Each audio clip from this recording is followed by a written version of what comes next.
Hi, my name is Morgan Lanham, and today I will be comparing 4 professions within the mental health field. LPC, which is a licensed professional counselor, social worker, school psychologist, and life coaches. The purpose of this presentation is to look at the history of these professions, their current standards and requirements, then compare their similarities and differences in relation to professional counseling. I'll also share my personal reaction to what I learned.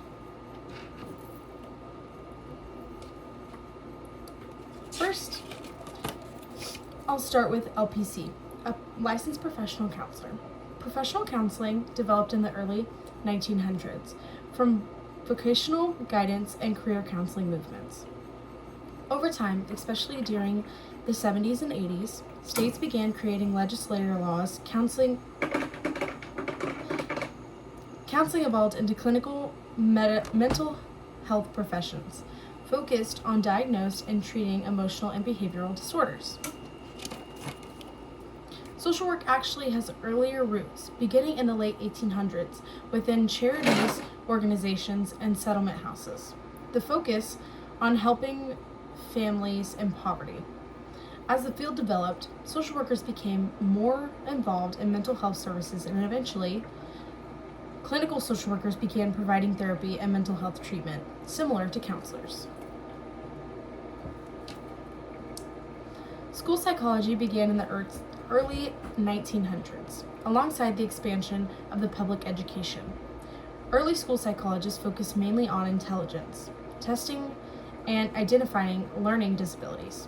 Over time, their roles expanded to include counseling students, crisis intervention, supporting emotional well-being in schools. Life coaching is much newer. It emerged in the 80s and 90s, influenced by motivational speaking, business coaching, and self-help movements. Unlike the other professions, life coaching did not develop from the medical or clinical mental health model. To be an LPC, a person must earn a master's in counseling, complete supervised clinical hours, usually 2,000 to 4,000 hours, and pass a state licensing exam. LPCs are trained to diagnose and treat mental health disorders and often work in private practice agencies or treatment centers.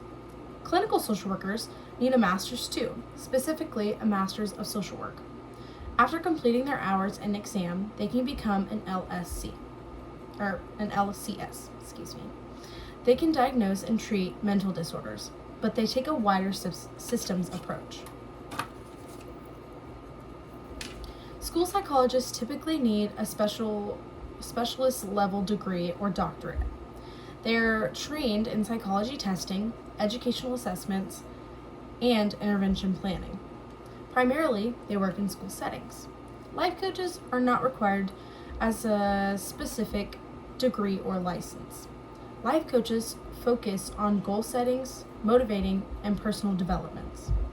They cannot diagnose or treat mental health disorders. There are several similarities between these professions. All of them aim to help individuals and improve some aspects of their life. They require strong communication skills, empathy, and the ability to build rapport. LPCs and clinical social workers are especially similar because they both provide therapy and use evidence-based interventions like cognitive behavioral therapy.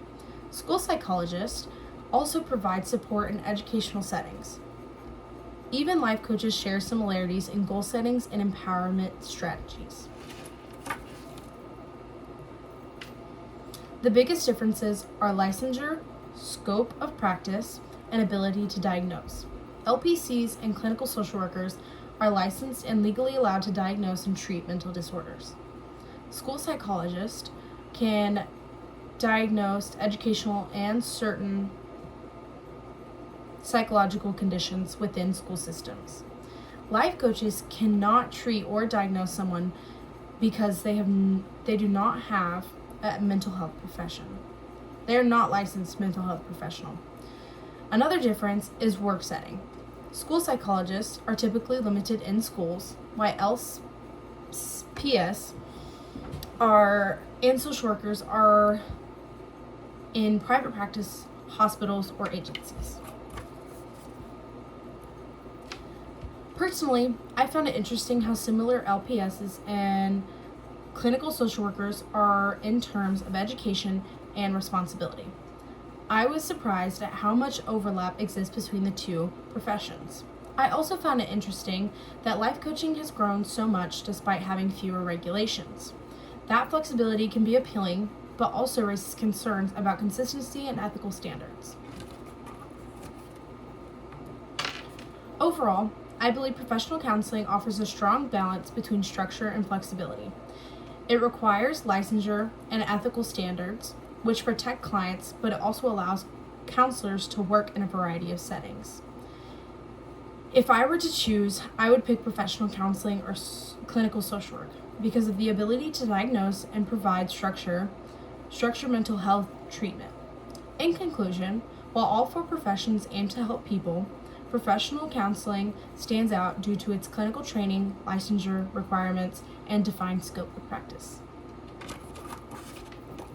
These are my references. Thank you.